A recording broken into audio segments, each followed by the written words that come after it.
Alright, so this is going to be a real shoddy video. Hang in there for the ride, guys. I have a very precarious setting going on here. Let's see what we can do here. So what are we looking at?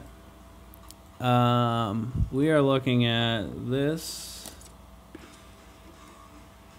is the old extruder gear. It would be the one that came with the printer.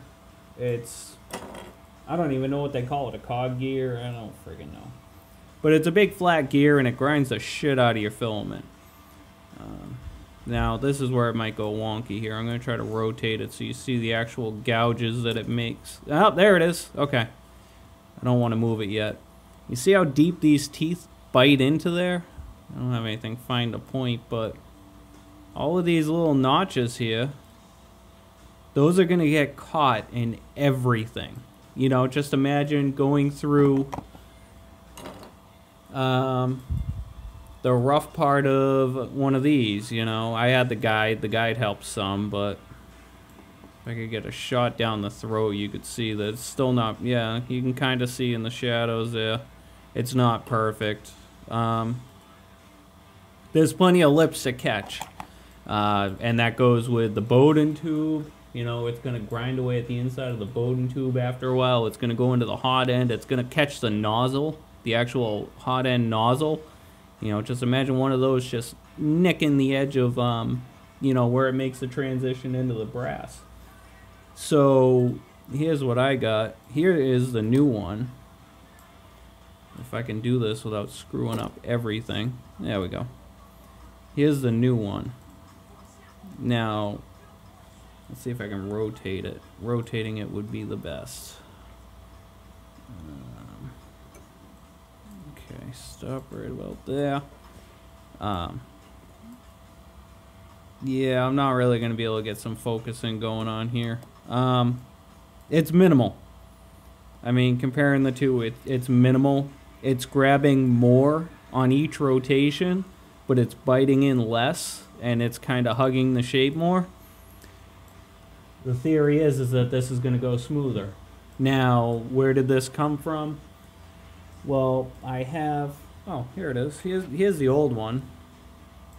You know, your big flat cog gear. I don't even know if that's what it's called. If it isn't, fuck it, I don't care. Not enough coffee yet to care. But here's the new kit. Now, this is a Wade's geared extruder, and what this is that's a big hobbed bolt, and by hobbed I mean there's a semicircular shape that's cut out of this long bolt, and that has very sharp teeth, and that grabs the filament and pushes it up through the tube. This didn't come with the kit right here. That is a from the E3D kit for my hot end here. As you can see, I'm printing nylon right now because these gears are not meant to be printed in PLA. They are crunchy as hell. But I wouldn't have been able to print nylon with this old system. Not in the precision I'm looking for. So here's the new nylon gear being printed. Printing with nylon with the hot end that comes with the kit's not recommended. I'm going to throw that out there right now. It has a PTFE liner in it. Actually, you know what? Hey, screw it. Since we got this little ghetto-ass freaking magnifying glass set up here, there's your PTFE liner. This is the heat break that came with the printer. Yeah, I mean, it's pretty smooth. There is a section where the PTFE liner doesn't touch. I also tried just on a whim pulling that liner out. That didn't go well. That thing is in there. So don't, you know, ABS is not going to really go for you. You could pull it off if you stick to 240. Look, that thing's going to soften after a while. This is the real deal here. As far as upgrades go, this honestly, if you were asking for my opinion, this should be your priority.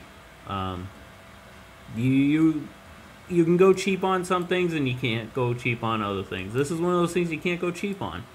Get a decent hot end. It makes a difference. You know, it really does.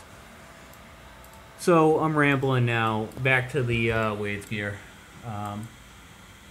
It was a kit on eBay for $10, $9.99 shipped, and it didn't come with the printed parts. It just came with the bolt, some screws, all my hardware, and 3 of these 608 ZZ bearings. I think that's what they are. So for $10, I mean, it's kind of worth the price of the bearings. I was trying to price those out, and they want like $2 or $3 a piece for those in the first place. If I try to just order them individually and then, you know, no shipping, yeah, I could probably find them cheaper overseas or something like that. I'm done buying overseas unless I can't source something reasonably in the U.S. It's just I don't want to wait for shipping. I'll pay the extra money to get something from the U.S. just so I don't have to wait 6 friggin' weeks. So what this back to the Wade's gear again. What that does is pretty much I went from 100 steps per millimeter to 675. So that is a 6.75 times increase in torque. Yeah, I can't freaking talk. So any skipping I got out of the motor is not happening with this thing. Now I'll have to worry about grinding through filament. But even then, I haven't had an issue yet. I printed... Let's see. I printed this benchy last night.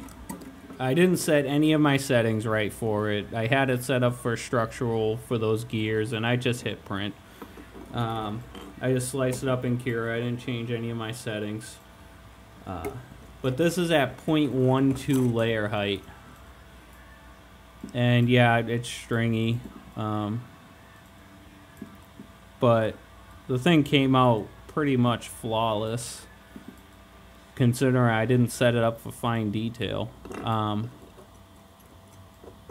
Even down here, that looks pretty good. You can almost read the whole thing, which is cool. When I set it up for an actual benchy is when I'll do a comparison on the quality. But for now, I just spent so long setting that up, and I actually, there's some, see those washers there? Yeah, I hand lapped those washers to get the best alignment possible into the Bowden tube, which runs all the way through to the hubbed bolt, just to give it like the smoothest path possible.